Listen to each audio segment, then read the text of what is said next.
Hello, hello, hello. It's that time of the year when all of us get together for this little cricket party in these fancy, swanky studios of Cricbuzz. You're watching Cricbuzz Live. My name is Manish Batavia. Everything's okay in the company of ZK and DK. Australia, India all set for a three-match series. We start with the first at the Wankhede Stadium where this gentleman won a World Cup 12 years ago. All of us remember that? Yes, of course we do. India, Australia both looking for a lot of answers, Zaheer bhai, for the World Cup. Is it too early to start looking for answers, or is that what Rahul Dravid and Co will have on their minds? Well, I don't think they're looking for too many answers. I think both the sides are pretty settled. You've seen both of them have got that strength in the batting. So that is something which you'll see. Good balance all around. With all rounders in both the sides, you will expect the balance of the playing 11 is going to be good, and the contest is going to be very good. Is what I'm expecting.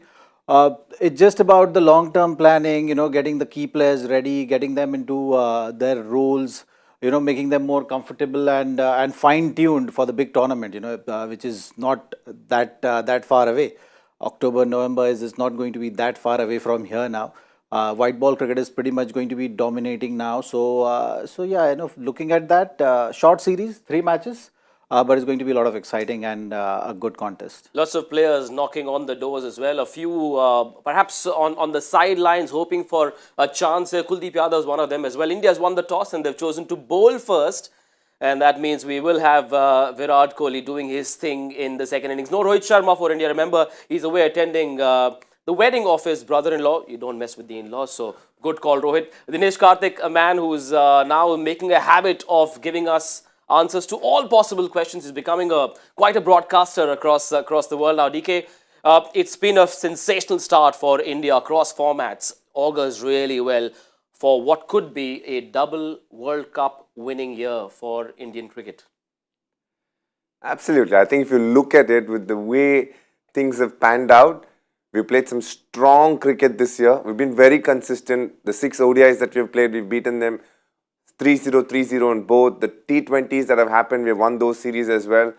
And add to the fact that they needed 5 test matches out of the 6 to get through to the World Test Championship final. They found a way to win 4 out of 5. Sri Lanka helped them in the last game. Now they've gotten in there. And obviously the big carrot out there is the World Cup. Just like Zach was saying, I think October, November will come around really fast. And I completely agree with Zach. A lot of the questions have been answered in terms of the team, the kind of makeup they want. But there are still 2-3 spots up for grabs. And that's what most of the players are playing for. Before we talk about the playing 11s of this match, Zach, from you, one moment that you saw and said, wow, in the last couple of months since the start of the year, is there one moment that said, listen, Indian cricket is now taking off for what's going to be a big year? Well, it's been like that for a while now. Yeah, yes. It's not just this year, every year, and especially in the bilateral series, they've been very consistent. At home, they've been very consistent. So that authority is something which you can take pride in. You can see the consistency in processes, and Rahul Dravid being there, he's just gonna only strengthen that because that's the approach which he has usually. Rohit Sharma is someone who's been very thorough with planning and preparation. So that is something which is very evident now. Virat Kohli has really set that platform for each and every individual to be driving and striving for that fitness level, which has helped the Indian team in a great way. And it's just about taking things ahead. When you look at this Indian team now, any conditions you are playing in, that it's a force to reckon with. None of the teams can take it lightly. They are in a way being the leaders right now. So all in all those responsibilities they are able to carry very nicely on their shoulders when they're going out there on the field. The best part for me, including all these things, you've seen that the lot of individuals are stepping up. So that is always a very heartening sign for any team. You've seen Shubman Gill really evolving into a good opener. You've seen Ishan Kishan showing that striking ability. And you've seen what double hundreds in this format, so in such a short time. So all in all, it's all good, and you'll have to see that when the key members, someone like Bumrah also comes back, it's only going to strengthen. In spite of him not being around, they've been able to do well. So these are all good signs, I think, and making of a good team. 2023 is a good year. There's a plethora of options and embarrassment of riches. Now, these are cliches, but these cliches must be used for the number of players India have at their disposal. What 11 has India gone in with? I mean, minus Rohit Sharma, clearly Ishan Kishan, Shubman Gill to open, and they've gone in with okay.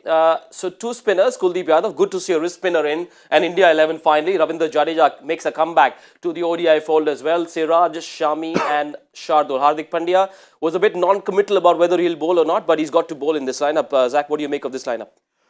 Good balance. I think, the key decision was I guess Washington Sundar, whether he takes that playing 11 or no. Shardul is always a good option on a 1 KD pitch. You have to take the conditions also in your thinking when you're deciding on these kind of tactics, and going with the seam up option is something which you would always incline towards on a pitch like 1 KD. It's not going to be that easy for a spinner to come and make that kind of impact. You have Jadeja doing that job. So I see Hardik bowling in this lineup for sure.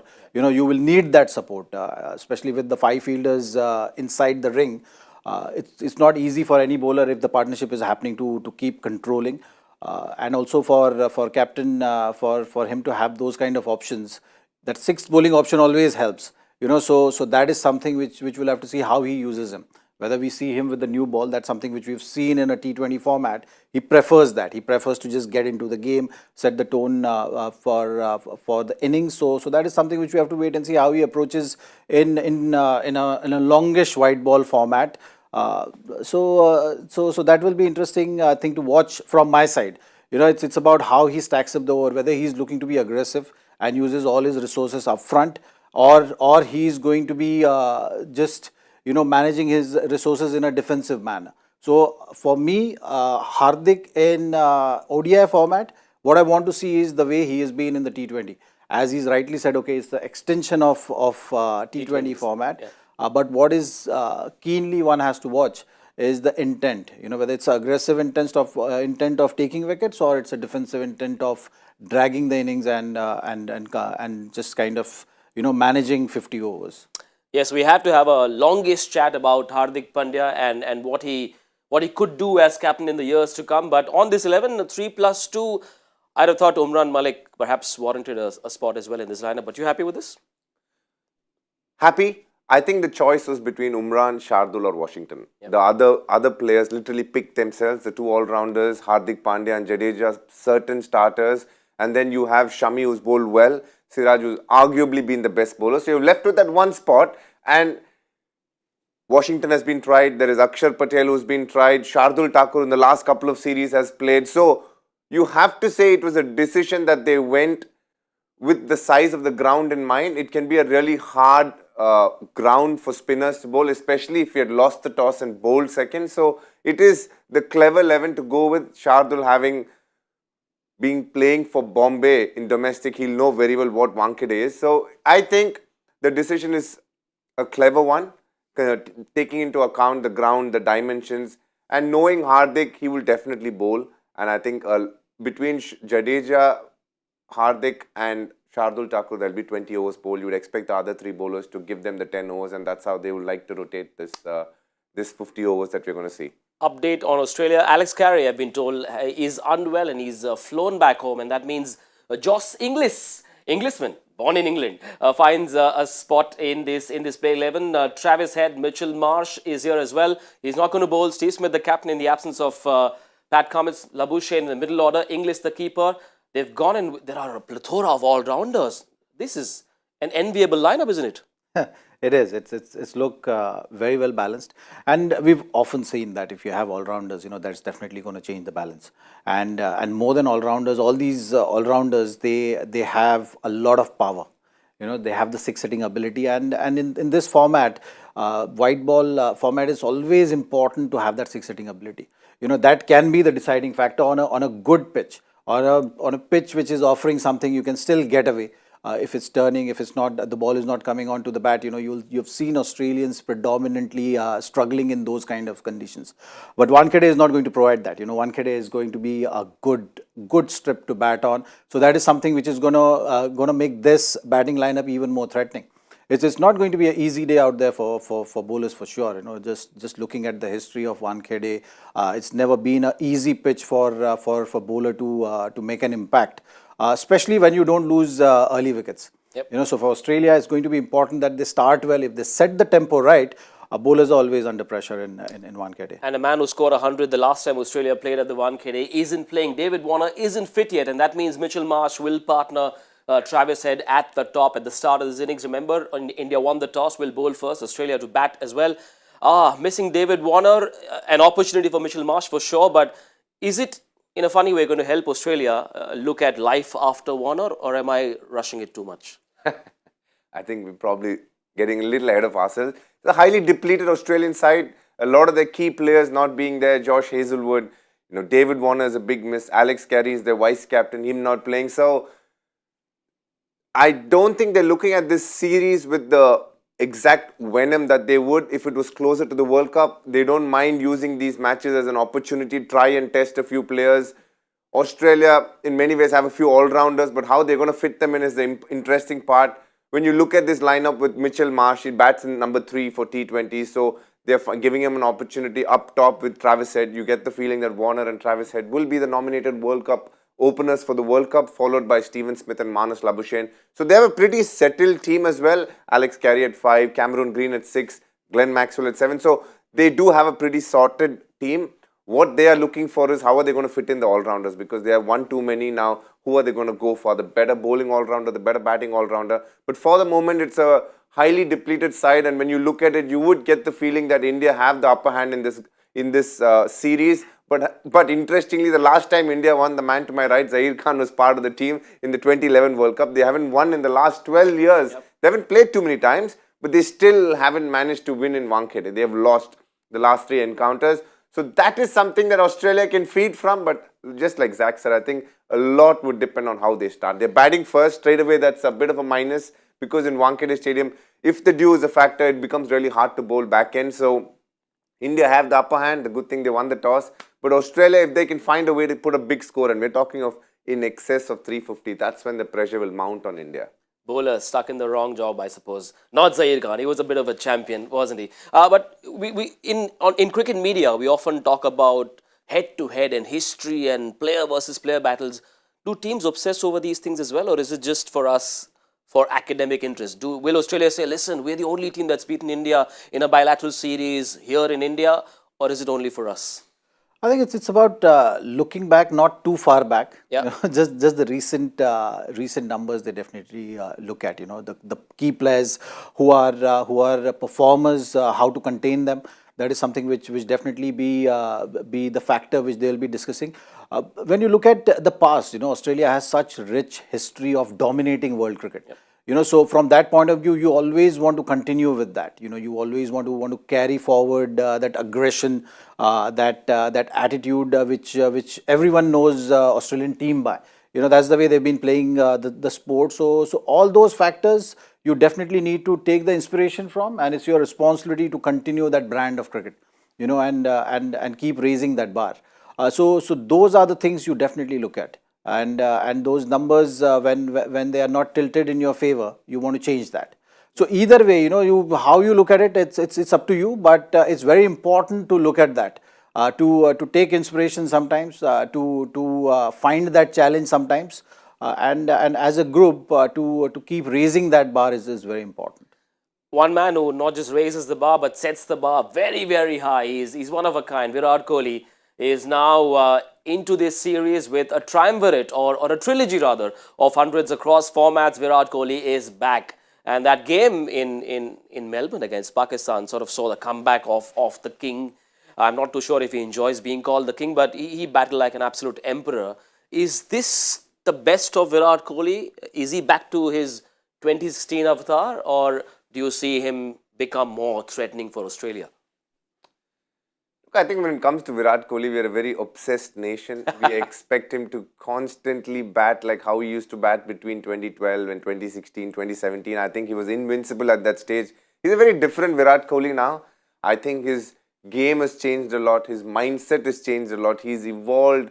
He's become a father. His basic technique when it comes to batting has changed a lot. We've discussed this in person. That was a very different Virat Kohli. This is a very different Virat Kohli with the way he approaches a match, with the way he bats, his tempo while batting. I find it very tough to answer, is it the Virat of the old? Because I just feel that, you know, what we need to enjoy more is how he's evolved, how he's adapted, and how he's still finding a way to score runs in different formats. I think that should be embraced a lot more. The way he will win games for us will be very different. Before, he used to bat very differently. His pressures as a batsman was very differently. At the start, it used to be trying to find a place in the team. Then it became one of when he was a leader. Now it's a different, now he's become again a normal foot soldier, being a part of the team. He has Rohit as the captain of the ship. So it's a very different role right now.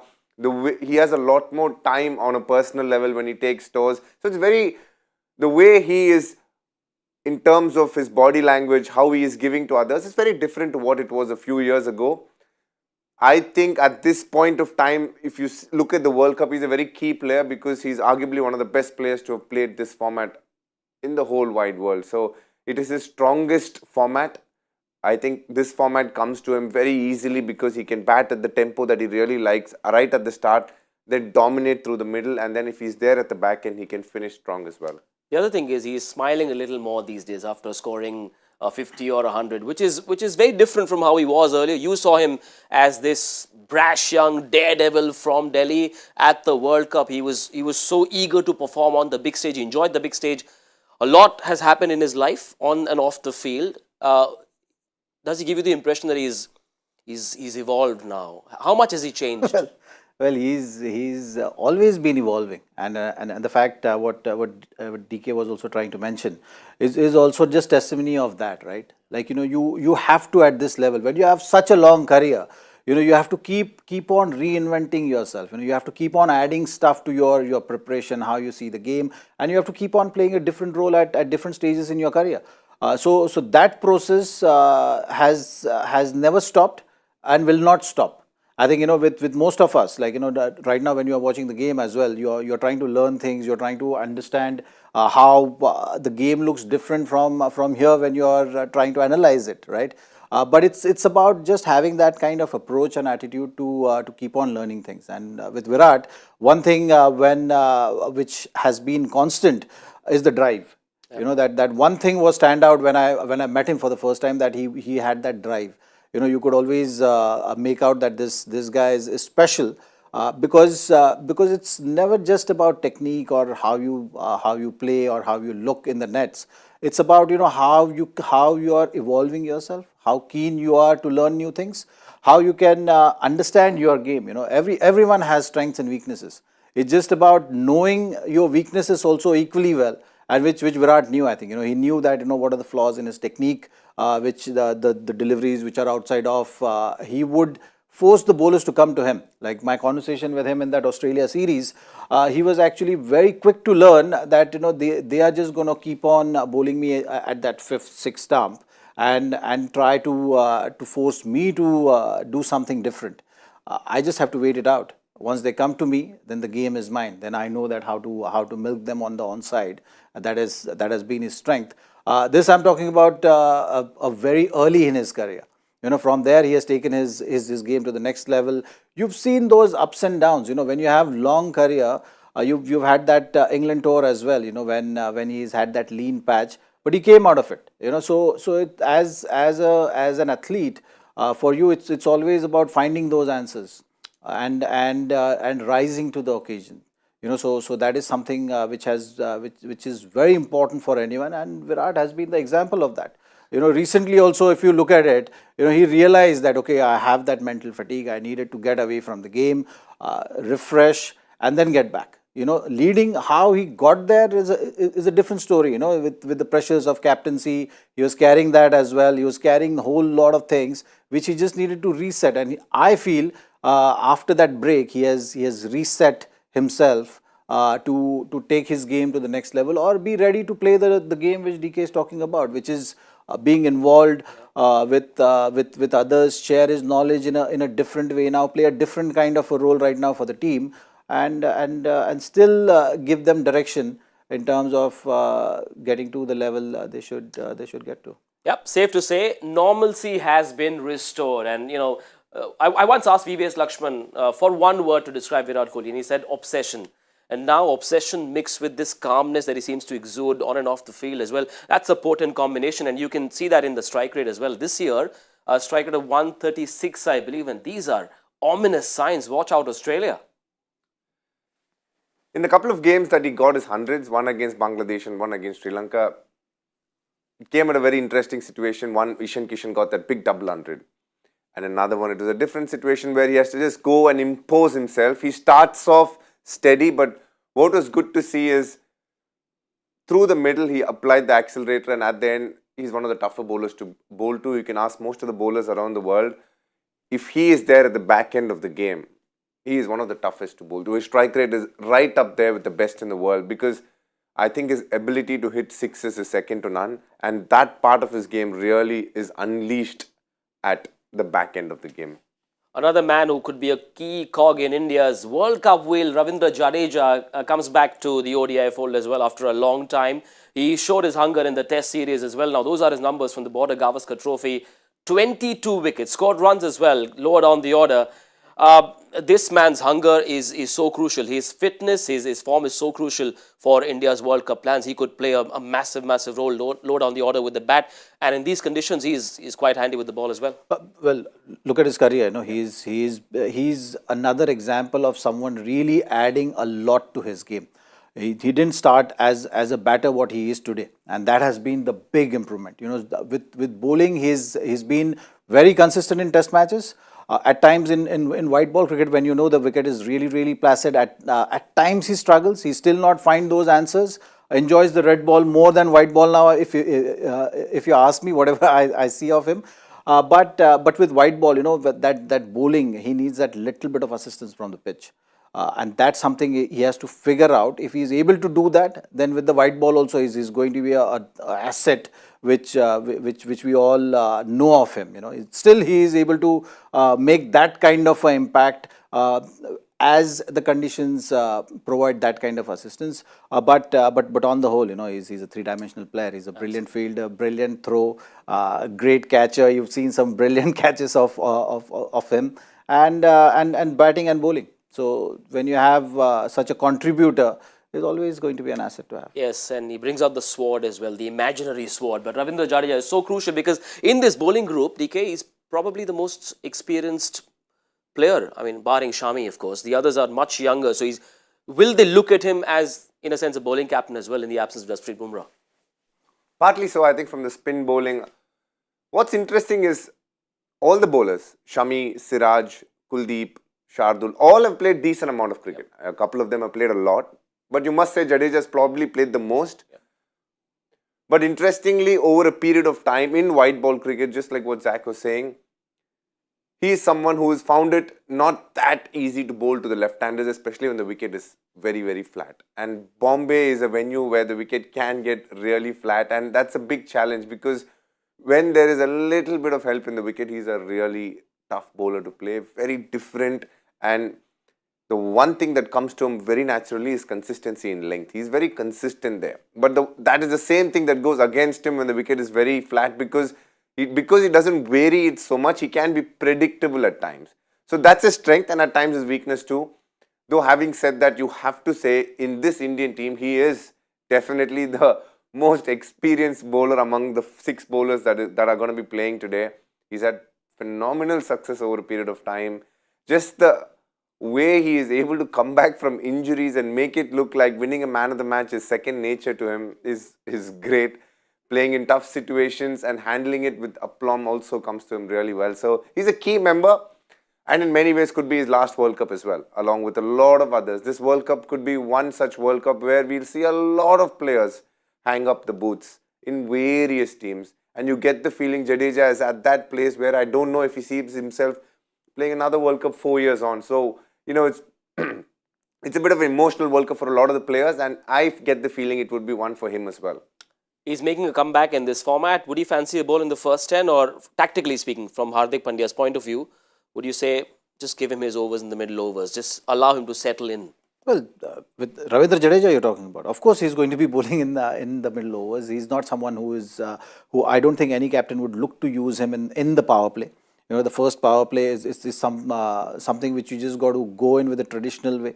If you have a good leggy, that's always a tempting option to use in the power play, just to change things if the batters are coming hard at you.